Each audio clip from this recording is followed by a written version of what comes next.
சமத்துவ பூமலர சட்டம் படிச்சவரு சாதி வெறி கொடுமையின்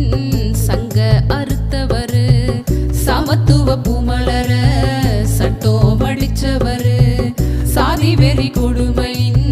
சங்க அறுத்தவரு ஆரிய புல்புதர அனலாய் எரிச்சவரு அடிமை சங்கிலிய அடிச்சு உடைச்சவர் ஏழை உரிமை மீட்டெடுக்க ஒரு எரிமலையாய் நின்னவர் பிறப்பு வளர்ப்பில்